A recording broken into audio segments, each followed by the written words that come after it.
Hello, this reading is for BA1, a detailed summary of essay. तो पहले हम ऐसे रीडिंग करेंगे. ये जो आपकी वीडियो होगी ये खाली रीडिंग की होगी. In the present essay, the writer says that language is necessary for man.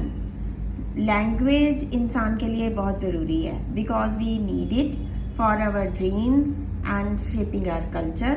Language हमें क्यों चाहिए, भाषा हमें क्यों चाहिए? क्योंकि हम अपने सपनों को दूसरे के सामने एक्सप्लेन कर सकें और हम अपने कल्चर को बना सकें. Man is the shadow of language.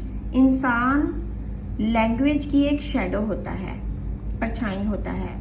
It helps us to express our selves and to share our feelings and emotions with others.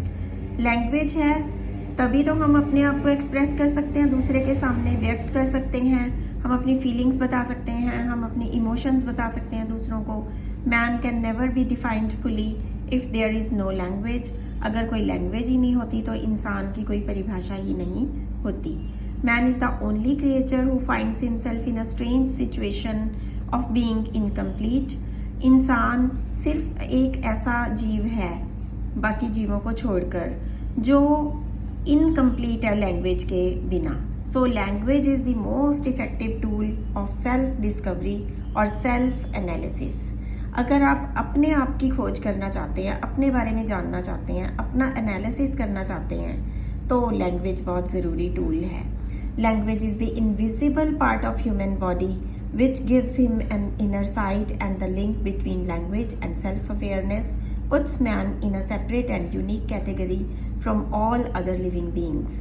Language एक वो इनविजिबल हिस्सा है, अदृश्य हिस्सा है इंसान के शरीर का जो अंदर देखने की दृष्टि देता है. अंदर आप झांक सकते हैं अपने, एक लिंक देता है जो लैंग्वेज और जागरूकता के बीच में बनता है. लैंग्वेज एक लिंक का काम करता है और इंसान को एक अलग कैटेगरी में डाल देता है. लैंग्वेज की वजह से हम जानवर नहीं हैं, हम अपने आप को इंसान कहते हैं. हम यूनिक हैं, हम अलग हैं, हम बोल सकते हैं, हम अपनी भाषा, हम अपनी फीलिंग्स को बता सकते हैं. Language and culture are interconnected and the vision of a culture is formed by the memories that it carries. Language और हमारी संस्कृति जुड़े हुए हैं और जो हमारी जो संस्कृति है, संस्कार हैं, वो हमारी मेमोरीज यानी हमारे बड़े और उनसे बड़े और उनसे बड़े क्या क्या काम करते थे, संस्कार कहाँ से आए हैं हमें अपनी पीढ़ी दर पीढ़ी, तो वो मेमोरीज ने हमारे संस्कार बनाए हैं. दादा परदादा है ना, तो हमें कहाँ से पता चला कि उनकी चीज़ें हम तक कैसे पहुँची, लैंग्वेज के थ्रू पहुँची. If all our past were to be destroyed, even then the languages would remain through which the members of a society communicate with each other. अगर हमारा पास्ट नष्ट भी हो जाए, डिस्ट्रॉय भी हो जाए, फिर भी लैंग्वेजेस रहेंगी और हम अपने आप को समाज का एक हिस्सा मानेंगे और कम्युनिकेट करेंगे एक दूसरे से. Language is never ending but ever lasting. Language कभी समाप्त नहीं होती, इसका कभी एंड नहीं होता, ये हमेशा लास्ट करती रहती है, ये हमेशा चलती रहती है.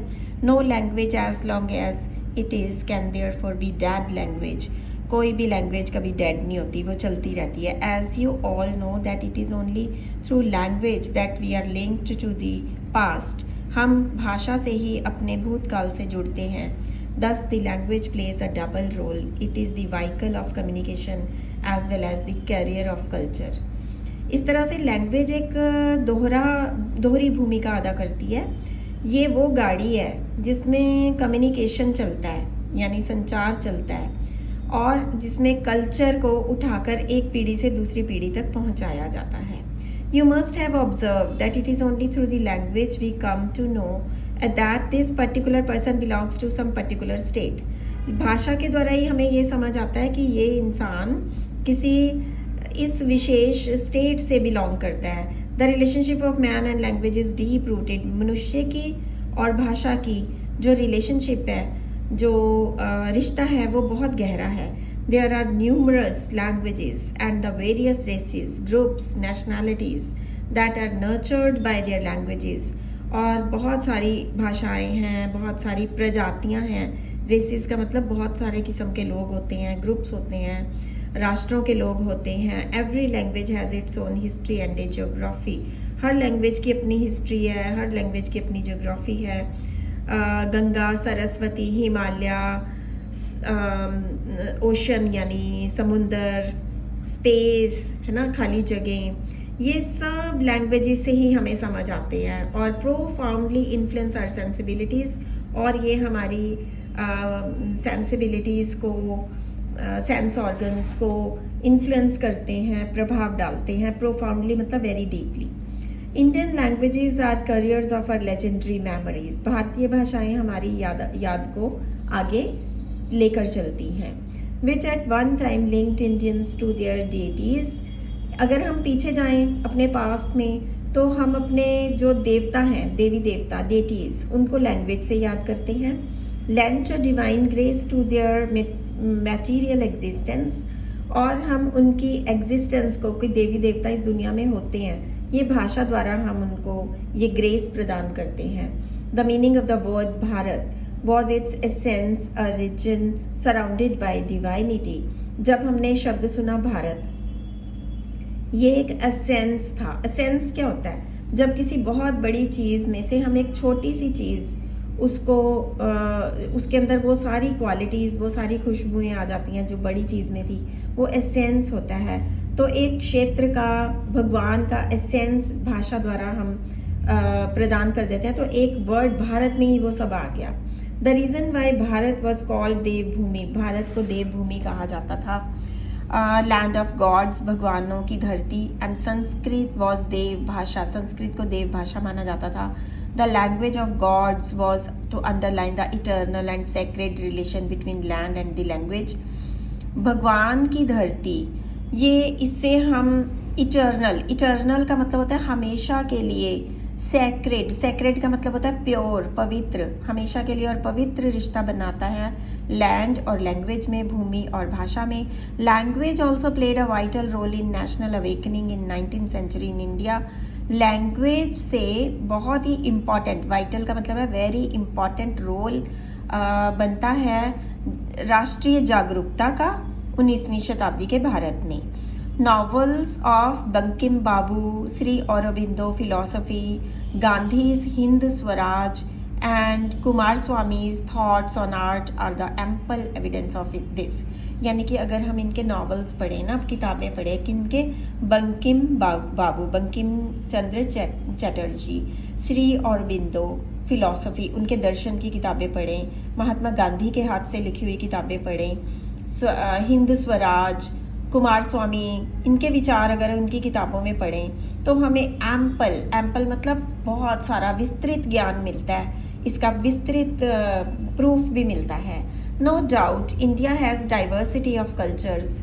इसमें कोई शक की बात नहीं है कि इंडिया में बहुत कल्चर्स हैं, but the various dialects and languages of India share an inherent unity and this could never be obstacle in the growth of national unification. इसमें कोई शक की बात नहीं है कि इंडिया में बहुत सारे कल्चर्स हैं, बहुत सारे डायलैक्ट्स हैं। भाषा लिखी पढ़ी और उसमें किताब लिखी जाती है। भाषा के अलावा जब चीज़ को जो बोलियां होती हैं उनको डायलैक्ट बोलते हैं। हमारे पास बहुत सारे डायलैक्ट्स हैं, बहुत सारी भाषाएं हैं। इनमें एक बहुत ही प्रेजेंट यूनिटी है, एक रूपता है। जैसे पंजाबी हिंदी, हिंदी फिर पंजाब की हिंदी, हरियाणा की हिंदी, हिमाचल की हिंदी में थोड़ा थोड़ा अलग है, लेकिन अंदर से वो एक हिंदी ही है। तो ये सब क्या दिखाते हैं? ये दिखाते हैं कि हमारे अंदर नेशनल यूनिफिकेशन है, हमारे देश में राष्ट्रीय एकता है। Overall languages provide a full panorama of inter relationship of Indian cultures. Language से हमारे भारत के अलग अलग कल्चर्स का एक रिश्ता कायम होता है, एक दृश्य दिखाई देता है। Thank you.